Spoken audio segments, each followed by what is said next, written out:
Haney Biz presents Entrepreneurs Unlimited. Here's your host, Mark Haney. I have been led by my dreams in sports. I have been consumed by my visions of building businesses, thoughts of winning. And I am hooked on the unique parallels in the camaraderie found in both sports and businesses. Forever grateful for the battle scars that have become life lessons and my most impactful memories. I'm Mark Haney, and welcome to Entrepreneurs Unlimited. It was March 16th, 2010. On this morning, I was sitting in the adjoining office of my best friend, Paul. The last 90 days had been more like the sport of chess than checkers.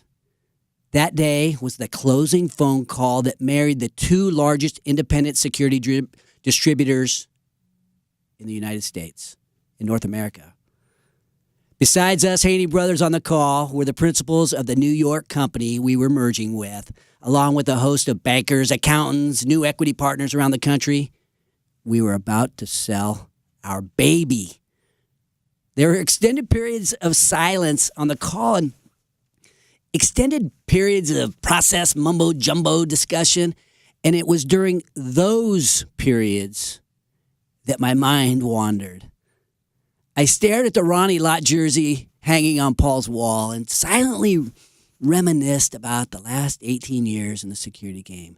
We had racked up a respectable combination of wins and losses, as well as a couple hundred stud teammates, lifelong friends.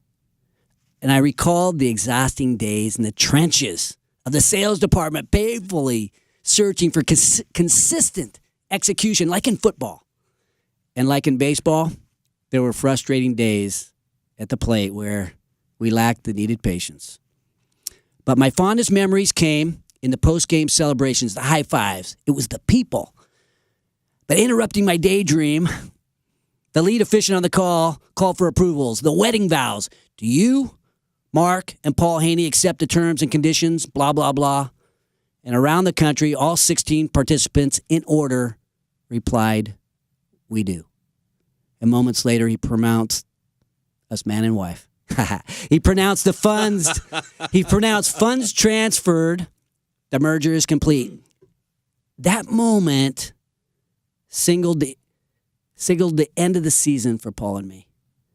But more than that, it marked the new beginning of a new season in business and life. It was like playing our last high school football game together. And I just remember thinking, now what? Now I'm here with Marcus Haney and Tom Cisneros, my new co-captains in crime. And we've got Entrepreneurs Unlimited. And today, man, I'm just taken back to that time. And it was like starting over. How you guys doing today? It sounds frightening. I mean, as excited as you must have been, right? That sounded frightening.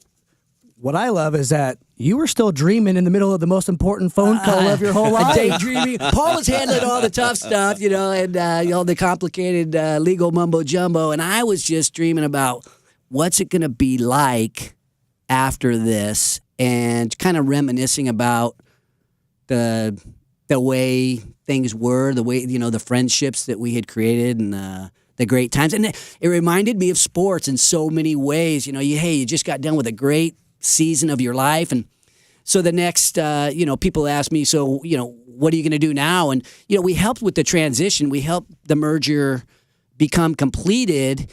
And the guys from New York ended up taking over, and they've built a great business. We had $1 billion dream, and they've achieved that. And Paul and I kind of set off into our own directions. And it was really like starting over. Paul went off and is retired and is spending time with his wife, grocery shopping and manicuring his golf course of a yard.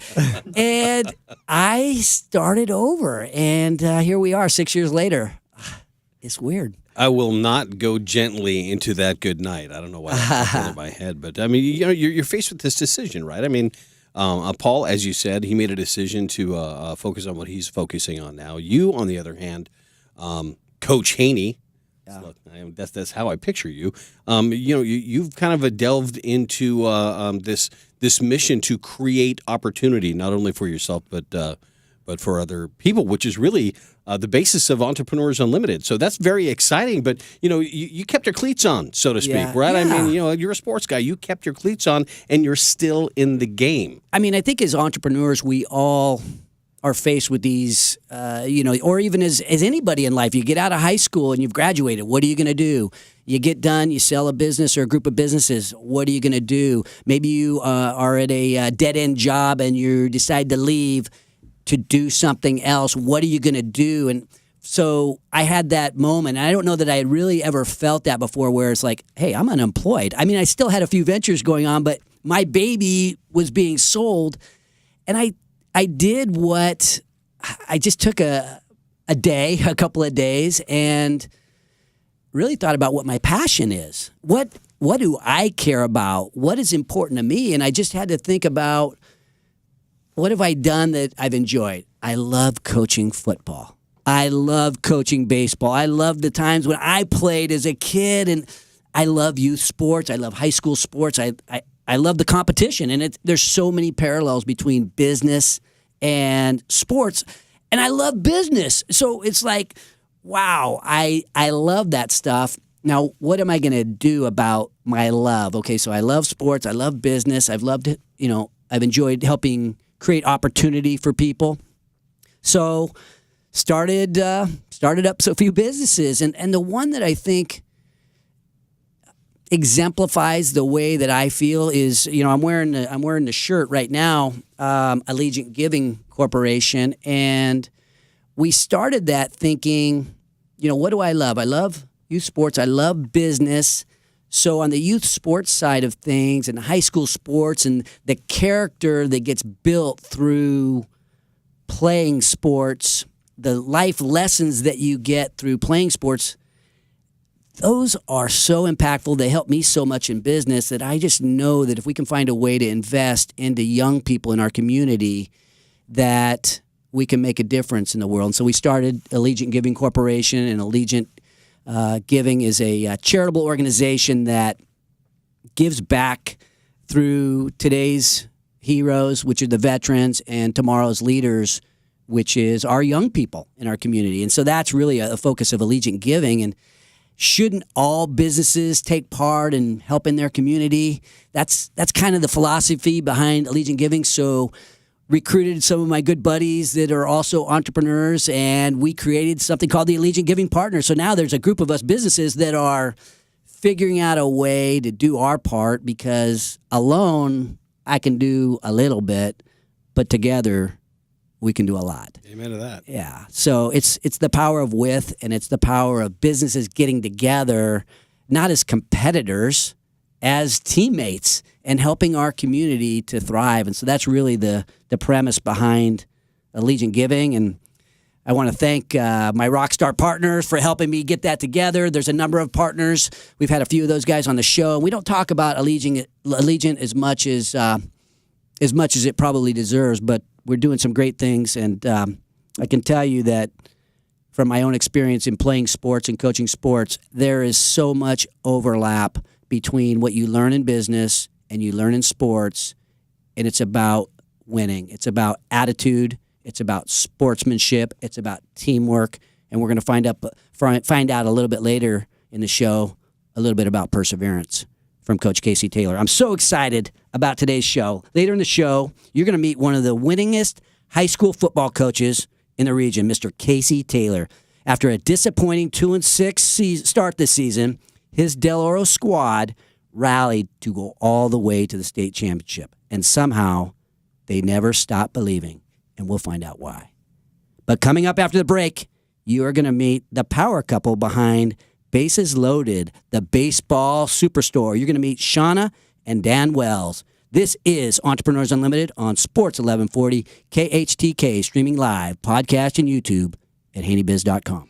All right, and welcome back. We are here with Shauna and Dan Wells, owners of baseball's superstore of Sacramento, Bases Loaded. How you guys doing today? Doing great, Mark. Thanks for having us. Fabulous. Thank you. We appreciate you having us. Yes, Shauna, appreciate you two. Now, I think this is the first time we've ever had a power couple, a husband and wife team that work together and are growing a business. Welcome to the show. Thank you. Tell us about the Inc. 5000. You guys are one of the fastest growing companies in the country? Yeah, it's a pretty exciting honor for us. Something we probably should have applied for years ago, and finally decided to do it, put my marketing hat on, applied, put all the financials through, and we were ranked, I believe, around 2,900 out of the fastest 5,000 growing private companies in the nation. Wow. Now, what percentage growth is that? It was about 120% growth over a 2-year period. All right. Now, tell us about Bases Loaded. What is, just for our audience out there that might not, that might not be into baseball, probably not very many of you guys, but what is Bases Loaded? Who couldn't possibly be into baseball? Exactly. Bases Loaded started as a really kind of small retailer about 19 years ago, and probably about 4 or 5 years ago, we decided that we had to adapt to change, so we focused on becoming really a baseball and softball superstore. So for the player, for the parent, for the coach, we provide everything from all the way from a T-baller that needs cleats to, a professional player that needs a high-end bat or glove. So we provide everything. Soup to nuts. So I was in your store the other day, and I hadn't been in there. You guys moved to a new location off of Highway 50, and I hadn't been into that location. But I can tell you that I have spent many, many hours in your store and spent, I would say, tens of thousands of dollars in your store. I bought an iron mic. I'm using some of the equipment right now. Shauna, you described this glove. What is this glove? You've got a SSK on your hand. It's very old glove. It's a training mitt, basically, for infield, It's got double play It practice. makes you have soft hands. And my son, Marcus, has very soft hands, by the way. And he was very good at turning double plays. And it was this glove back in the day that we practiced with. And we had an iron mic, one of those pitching machines that holds, 300 balls, and it was up above our garage, so Marcus took a lot of batting practice. Anyway, we'll get into that in a bit.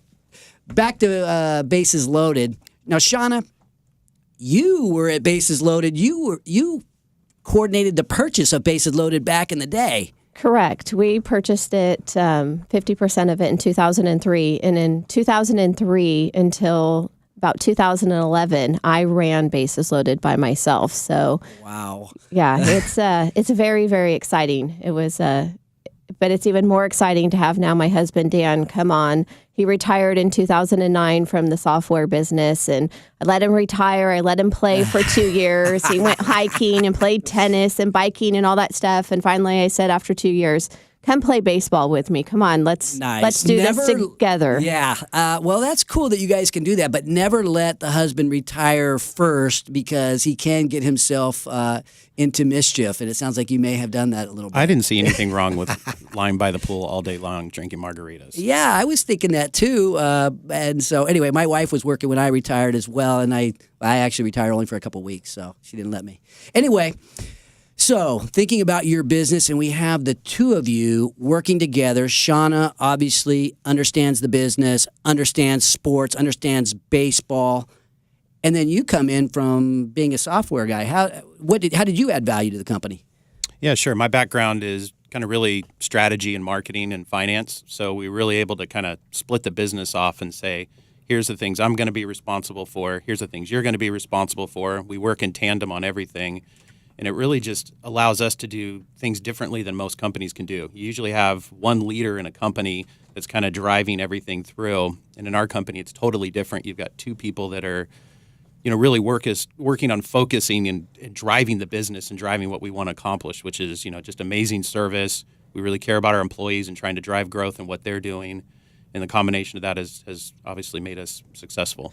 And let's talk about that growth a little bit. You've expanded your online division, and obviously the store itself is, when you walk in, it's a baseball superstore. Talk to us about that growth and the expansion. Yeah, sure. Sean and I sat down in kind of 2011 when she told me I couldn't lay around the pool anymore.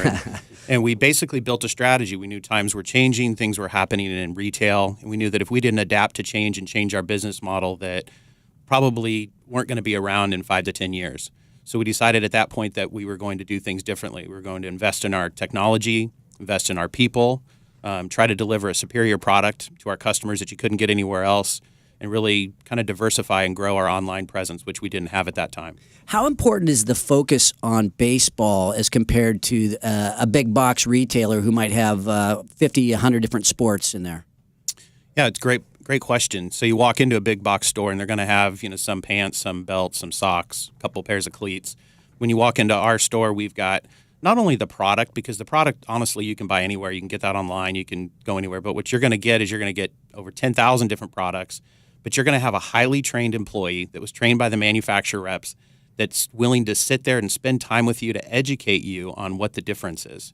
Our guys are not sales reps. They don't get commission. They're highly trained to really educate the consumer on what these products can do for them to make them a better athlete.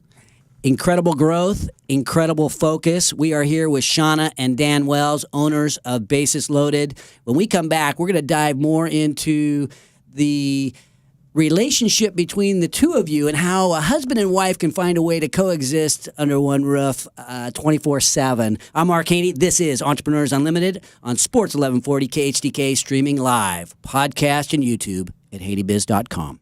Welcome back, and we are here with Shauna and Dan Wells, owners of Bases Loaded.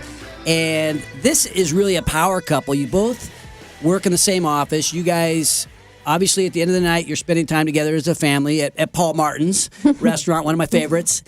And I wonder, you've got this partnership that's more than business. How do you spend so much time with each other without killing each other?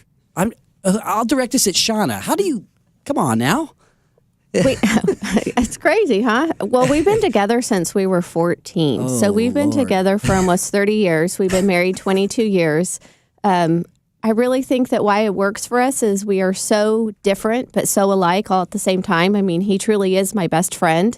We bounce things off of each other. We just have found, I was definitely very nervous when I said, hey, come work with me. And I was just like, how is this going to work? And it just works. We are able to make great decisions, do things together that not only benefits our company, but benefits our employees. I'm very kind of pro-employee. I want my employees' quality of life to be as good, if not better than ours. And that's kind of what we're about. But we're just able to work really well together, and it just works. Who's in charge? I'm in charge. I love. Now, I was over at your office and I noticed that you guys had adjacent offices. They were adjoining. It reminded me a little bit of my brother and me when we had our offices. But you guys did something very unique. That wall that was separating you two was torn out, and so creating one gigantic office. What was the inspiration behind that wall getting torn down? I think everyone thought we were nuts when we told our contractor I wanted to open this. And basically, we, again, work really well together. I didn't want to have two separate offices. Before we moved to our new location, we had one itty-bitty tiny office, and it worked. And so I was like, we need to cut this wall out. You've got your little section, I've got mine, and we bounce things off each other. And yeah, everyone thinks we're a little crazy, but that's all right. That's great. You guys... Dan, you talked a little bit about the expertise of the team and how there's very low turnover, maybe no turnover. Tell us about your employee retention. Yeah, sure. When we kind of set out with this new strategy in 2011, we knew that the employees were going to be the basis for it. So we knew we had to pay above market for what anybody else does, provide great benefits. So as a retailer, we provide health insurance, vacation, dental. You'll never hear that in the retail environment, and we offer that for part-time employees.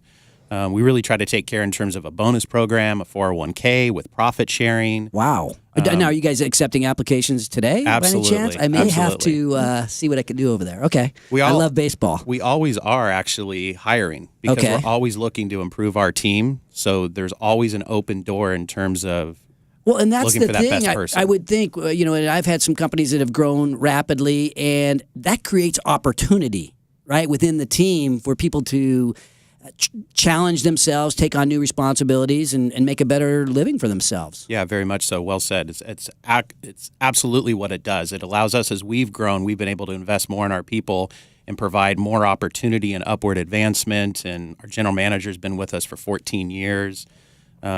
We've taken probably over a dozen people into their bachelor's degree while we worked around their college schedules. Wow. It's such a great feeling to have a group of people like that and be able to provide opportunities. Well, I love when you walk into a place and the people really know what they're talking about, and we talked about that a little bit. The other thing I love about when I walked into your office or into your store a few weeks ago is you guys have a virtual reality situation going on where I could actually. You saw me, Dan. I throw pretty well, don't I? You do. I was embarrassed that I had to kick you out because you were staying too long. That thing is fun. I'm hooked. I mean, I have thrown thousands and thousands of hours of batting practice. And so when I walked in there, I was at home and I hadn't done it in a while. So I appreciate you allowing me to participate in your virtual reality machine, if you will. So in just thinking about the topic of today's show and what I talked about a little bit at the beginning about how sports and business have really helped shape my life and really given me some values that are deep within. Shauna, you're a sports person. I love sports. And you're a business thrive person. on it. Well, how do you see the parallels between sports and business? It's very interesting because when we first decided to, purchase a building or purchase the company in 2003, that, we're asking, what does Shauna know about, baseball? Well, I grew up on the softball field with my sister playing, but it wasn't so much what does she know about baseball or softball. It's what does she know about business? It's truly a business, and it's a business that then revolves around, sports. And they definitely work together. You have to have that business aspect. There's lots of people that feel like, oh, I can go do this. I'm going to open up a store or sporting goods, whatever it is. But you have to have the business background to be able to back that up. Otherwise, it becomes more of a hobby and not a business. And it's definitely, you have to have that business aspect to then take it to the next level. Yeah, well said. If I could add something to that, I mentor a lot of small local business owners because they have come to me and have said, wow, we see your growth, we see you in the press. And so I try to work with them. And the one thing that seems to be a common thread with some people that I've helped is they don't understand the deep, deep parts of business, the understanding how to read a balance sheet and look at a P&L and understand those type of things and manage cash flow effectively. And so they're really good, and they have this hobby that's almost a business. And if they just had the business components of it, they could really turn it into something big. Business is not a hobby. We are here with the owners of Bases Loaded, Shauna and Dan Wells. And I want to thank you, two, for coming on the show today. Coming up after the break, you're going to meet Del Oro's Casey Taylor. And his coaching staff are helping develop young men into winners right here in our community, both on and off the field. This is Entrepreneurs Unlimited on Sports 1140 KHTK, streaming live, podcast, and YouTube at HaneyBiz.com. Casey Taylor, 14 seasons as Del Oro High School's head varsity football coach. You have amassed a record of 136-47. You've earned several league championships, division championships, multiple years as Max Preps Coach of the Year, and the list goes on and on. But this year, your first state championship, how'd that feel? It was awesome. We've been fortunate to go to, it was our third time. And, it was just, it's been a culmination of years of preparation and experiences and have it work out the way they did. And I think the way our year transformed was just a perfect ending to it. But it was our time. Like I said, when you go there, you learn every time you go. And after going what we went through beginning of the year to finishing off, we really felt good getting that final game and winning. Nice. Now, you guys have had so many great years. I'm a fan of the Del Oro football program. And what was different about this year's team, Casey? Well, I don't know if there was a lot of difference. I think we really pride ourselves on playing the best teams in the all over the place, see where we're at. I think, back to records, when I first started coaching, really wanted to win 100 games, and I was really into stats and things like that. And, we won 100 games, and I was like, oh, that's it. It was nothing that happened, nothing changed. And I think what really changed me was 10 years ago being involved in Character Combine. And I went to a Character Combine, and my dad wasn't around when I was a kid. He was Vietnam vet, was in and out of jail. So the coaches in my growing up were big father figures for me. So when I coached, I was always giving back, but I don't think I was really taking the time to make those personal connections with kids. So I went to this character combine 10 years ago, and there was a guy named Joe Ehrman that really broke down what it is to be a man. As growing up as boys, we're taught, the guys that are best on the field are the popular kids, and then it kind of gets into junior high, and it's about, girls and who's got the best looking girls. And then as you get older, it's who's got the most money and those types of things. It just really hit me because I had never dealt with my dad. So I was at this thing, and he was a great speaker. I was up in the back, just hitting home to me. And they gave an award. They said, we're going to bring a guy up that really represents what this is about. And I'm like, I got to meet this guy. Well, they called my name. Oh, my gosh. I was like, oh, man. So that really puts things in perspective for you. So I think from that day, it really turned me of, why do I coach? And so we really feel at Del Oro, we use football as a vehicle to teach life lessons, and that's really what we're about. It's our job to get our boys through our program. We want to win games. We'll compete, and we have a lot of success on the field.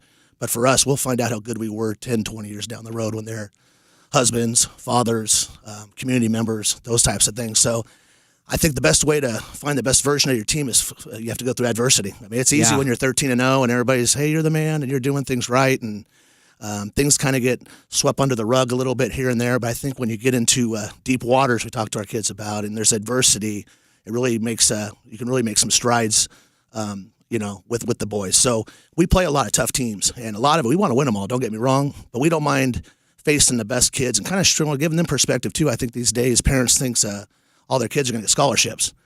Well, we'll play 8 Division I tackles in the first couple weeks, and so that's a Division I guy going to Notre Dame, and that's a guy going to USC, and it gives them good perspective that you're not that guy. So I think that helps. Now, Casey, sorry for interrupting you.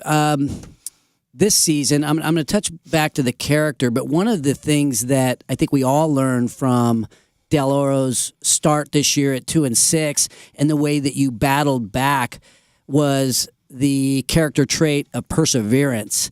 And tell us about this team as you were going through that 2-6 period. There must have been disappointment.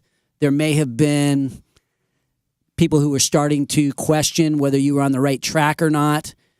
How did you keep the faith? Well, we lost a couple close games early on in the year against real good teams, so I think we thought we were a little better than we were. And then we got into our league, and we really played bad against Folsom and Rockland, and credit to them, they beat us good. And that's kind of where our low point hit. I think we went back to what our program's about and kind of just really challenged the guys of, we got 4 weeks left. So we're either going to be done in 4 weeks or we want to get going. We ended up losing our next 2 games, but we played really good. And we played De La Salle. It was 40-7. We got beat. But I told them before that game, hey, I'm curious who guys really want to believe in the process and keep going and get into the playoffs. Our whole thing is if we can get in the playoffs, we got a shot. And that's kind of how we do it. We don't really care about our record, even though we'd like to win more games this year. But so after that game, they were fighting. So I think it got back to just little things of we didn't care who scored, how we scored. We didn't care if we scored 2 points, 1-2-0, or we're going to win 50-49. It just the selflessness, I think, came out of it. We had some inner fighting a little bit. Just really addressed those issues. And I think, what was it? Was there a turning point there where, it sounds like the fighting and maybe the De La Salle moment, was there a point where it was like, hey, everything changed from that point? I think so. I think after that De La Salle game, I think, one of our things is you got to have fun. We weren't having much fun. And so our whole thing was let's have some fun, play with enthusiasm. We weren't playing real physical. We just were doing the little things right. We weren't just showing up on time, but not right on time, not practicing good, but not great. So just kind of doing those little things, tightening them up, and just believing in the process. We kept telling them, hey, we love you guys. We believe in you. Yeah. Even if you're not getting that back from home or people around campus or the community, we love you. We believe in you. We want to keep going. And I think after that De La Salle game, we realized the guys still wanted to fight. So we won our next 2, got in, found a way to win 4 straight, and then got into the NorCal finals. And, a good example of our guys' will was being down in Bakersfield against a great team and had to drive 86 yards in a minute 20 to get it done. And then, just found a way. And it got to the point when it started rolling. I think just in life, you can see that momentum get going. Yeah. We weren't going to be denied. Harnessing that power of disappointment and pain of losing after the tough De La Salle game and then the infighting, and then finding a way to turn that around and get the momentum going is not easy. But somehow you guys found a way to believe. And I was sitting at a restaurant last night. We talked a little bit before the show, and there was a young man next to me with a Del Oro shirt on, and we started talking about Del Oro football because you were coming on the show. And he was talking about the last game of the season, the state championship. And this is an 8th grade young man that is not into football, but he somehow was at that game, and he spoke about that game like he was going to remember it for the rest of his life. What did that last game? Tell us about that last game. What did it look like? Well, it was awesome. I mean, we're very fortunate to be from a great community in Loomis. I think Del Oro is just the hub of our town and what we're about. So we've got great community support. We've got a great administration that believes in the importance of athletics, how they can transcend to academics, and it kind of works together. So we're very involved in our community. Our boys read to the kindergartners and first graders. We're involved in our junior sports throughout it. So it's a whole team feel. And I think to have an opportunity, like I said, we had traveled 2 times down to LA and had great crowds. We had been through the process. And I think we had finals at 12:30 on that Friday, hopped on a bus, and we played at 4. It was a nice commute for the town to get there. It was just a great way to get your town there, get a lot of families, people that have watched us for 14 years. It was a culmination of all that. And, like we tell our guys, you got a lot of little kids looking up to you, and there's a lot of power in that and a lot of responsibility. And I think when you see our younger kids in our community come and want to emulate some of our boys, I think that's a testament or an honor to our guys, and I think that's very important. And it's great to see if you have an opportunity to change a kid's life at 6th, 7th, 8th grade going into high school. Hopefully I can help him on his way through it. So those players after the game, what was the emotion like right after the game? It was very emotional. It was a culmination of 8 weeks getting there and we were underdogs every game. Everybody telling us we couldn't do it, and it's funny watching. My job's weird because you get. Everybody's an expert, probably like your jobs too, yeah. But they can go on blogs now, put a fake name in, talk about how bad you are, you and your coaches and your players. That happens to you too? Oh, come on, man. I thought probably that was talking just right me. now about it. But it goes on, and just to see that go, and it was funny. Somebody sent me a cut up of all the blogs from week 4 all the way, and just how people, I don't know who, the doubters. Yeah, and just how it changed, and it's just great. I think that's for me personally. That's motivation and kind of that inner. Keeps me going, and it just proving people wrong, people you can't do it. Why are they doing this? Why are they doing that? Why are they playing these tough teams? And, they got lucky, they did this or whatever. But, we must have a lot of luck because we've been pretty fortunate over the last few years. But I think a lot of that's just really facing adversity and fighting through it and really believing in the process. And we really talk about the process. Well, coming back from a 2-6 to win the state championship at the level that you guys play at in high school football is something that those players are going to remember for the rest of their lives. The people that were at that game are going to remember that for the rest of their lives. And they're going to remember the character that came through in order to overcome those doubters and overcome the obstacles, overcome those really great teams that they needed to overcome. And it's those life lessons that I think in business we so often recall. As business people, we recall those times when it wasn't easy and we came back, but those young men and their fan base are always going to remember that. Yeah, it was a great life lesson for our boys, and I think it was a great life lesson for the parents, of questioning what we're about and them seeing us come around, and just the community in general. It's a great story. Like I said, it made it that extra special just to be where we were at and what we were able to do. And I think when we started really making our run, nobody really cared, like I said, who got the credit. If it was the offense or the defense, we just wanted to play for one another and wanted to find a way to win. And I think that really, got going. It's amazing how much you can achieve when everybody's on the same page and doesn't care who gets credit and will do whatever they have to do to help you win. Doesn't matter who gets the credit. I love that. Now, we only have a minute or so left. We have the Allegiant Giving Golf Tournament in conjunction with Del Oro Football Program and Hunter's Barbershop. Tell us, we've worked together for these last several years to try to help our community. Tell us what's going on with your golf tournament. Well, Allegiant's been great for us through the years. I appreciate all the support you guys give to the troops. That's a big part with me, with my dad and grandpa being veterans. It really means a lot, and I appreciate everything you do for the community for them. We're very happy to partner with Allegiant again and Hunter's Barbershop to have a golf tournament on May 14th. And it's basically all of the proceeds are going to go to our program, our junior program, and our varsity program. So we're really trying to gear our community from our 6-year-olds playing to 18. And this is a great way for everybody to come out and support what we're doing with boys in our community. And all the money goes to the program to help with some facilities with our weight room and some things we're doing there. And also we do a lot of character development talks and food with our kids. And those things cost up a lot. And just trying to do things on and off the field to help these guys. And all those funds will go to those causes. So come out and support us. I'll be out there. I'm not much of a golfer, but I do like to eat, so I'll be out there for the dinner, and we're going to be recognizing the Del Oro football program and the way that they've overcome the odds to go on and win the state championship. I want to thank you, Casey, for being on the show. I also want to thank Dan and Sean and Wells of Basis Loaded. And I got to thank our sponsor, our newest sponsor, the Haney Biz Hub. We are getting something going out there at Allegiant Giving Center, and we're making room for more entrepreneurs and more business people to chase their dreams. So we're adding a few desks, adding a little bit of office space there. So we're throwing a party that people love to come to. And thank our sponsor, Limitless Limo, where the big dogs ride. Even Snoop Dogg himself likes to take a Limitless ride when he is in town at ll916.com.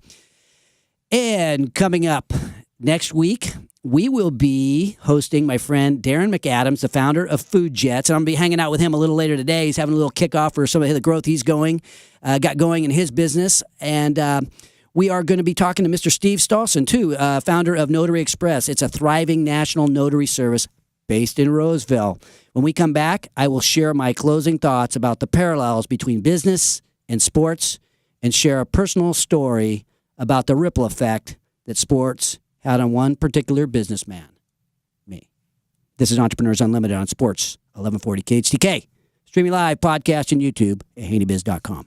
You know what? I was, as Casey was talking, I was thinking about, I was going to become a professional football player at one point, and there was only one thing missing. Athletic ability. Yeah, I didn't have it. But It's not necessary. But you know what? We can be anything that we want to be. And when I sold my companies, I think my brother and I both look at each other and like, what's now? And he has sailed into the sunset and is spending a lot of time golfing, manicuring his lawn, and spending time grocery shopping with his wife. And I could not shut it off. And I actually thought about being a high school football coach because I was back there where I'm looking at what's my passion? What do I love? I love sports. I love business. Which way do I take this? I love creating opportunity for people. And here we are today, 6 years later, we've got the radio show. But Coach Haney. Coach Haney, yeah, I am. I feel like I can help people a little bit in building their businesses and building their dreams because so much of it is about the stuff that Casey talked about perseverance and about some of the things that you learn as you discover who you are as a young person, as you become a man.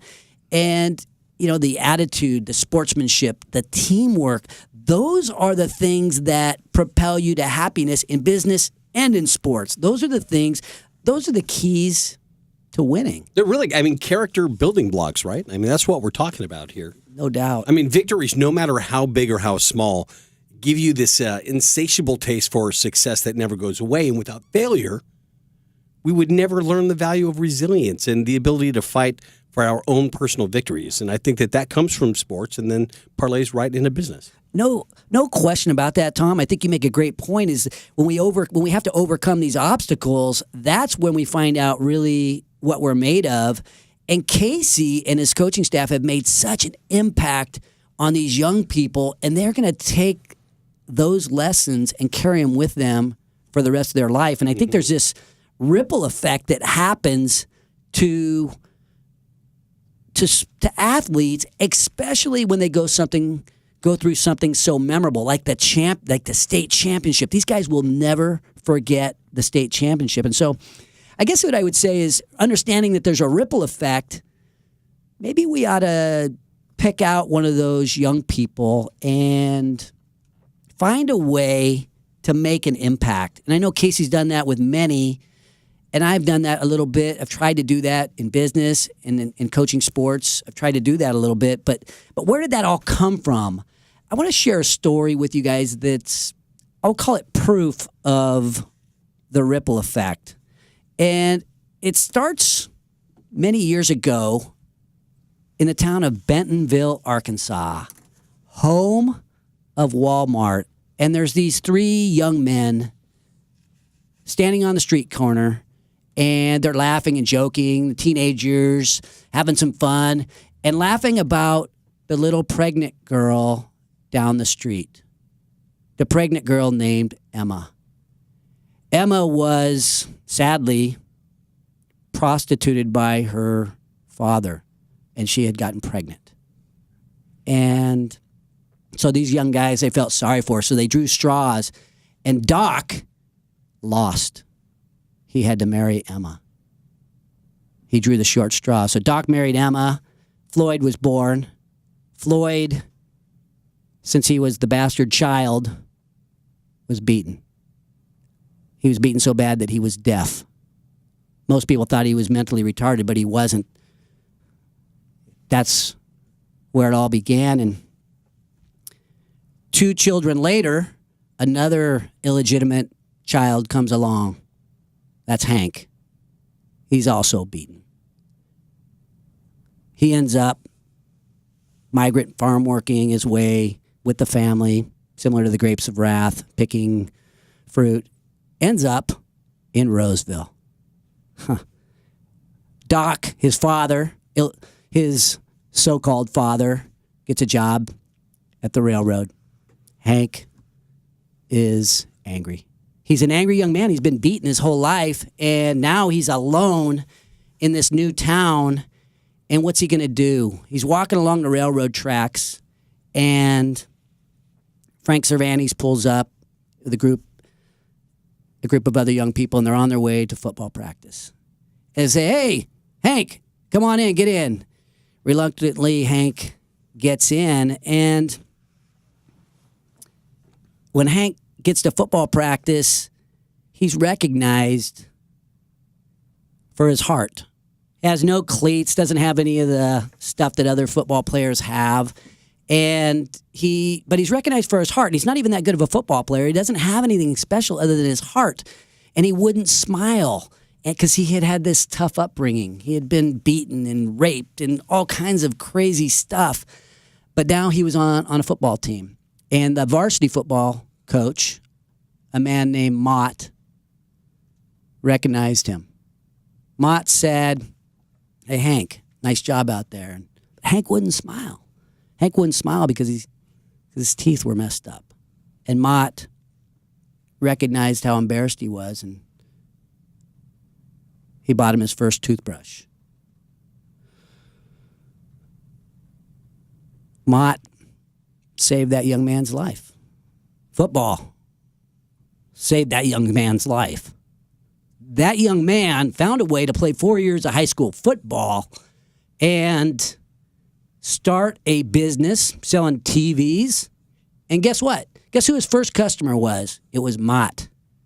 The old high school football coach came through and bought a TV from Hank when he started that TV shop. And you know what? You think about the ripple effect and what happens with sports and with overcoming obstacles and these memorable times. You know, they stay with you and they're passed down from generation to generation because if you don't know by now, Hank is my dad. Doc was my grandfather, who I only met a few times. Emma was my grandmother. And Mott was a man that pulled me up as a young businessman when I was starting my career. So you think about the ripple effect and what that means. And I went on to coach football, baseball. We had state championships in youth football, and we had a lot of success in baseball at the competitive level. And you know what? It's in me. And I got this flag over here. One of the guys that I picked out as in my coaching career was a guy named Lance. And Lance was a guy that had a little bit of a troubled youth as well. And Lance had his ups and downs, but I coached him for several years, kind of took him under my wing. Maybe not too dissimilar from the way Mott took on my dad. And Lance went to Afghanistan. And when he came back from Afghanistan, you know what he brought me? He joined the Marine Corps. He went to Afghanistan at a time of war. And when he came back, he brought his old coach this flag that flew in Afghanistan. So you think about the ripple effect that Casey Taylor has on his players. You talk about the ripple effect that high school football coaches have on their players. the ripple effect that we all can have in our lives. And I think it really calls to us, what are you doing? What are you doing? So I would say I want to thank all the people that coached me in my life. Coach Wallace, Coach Garcia, Coach Poole, Coach Del Grande. I want to thank everybody who's helped me in my life, and I can tell you, God bless you, and God bless everybody who's doing what we do. Never above you, never below you. Always by your side.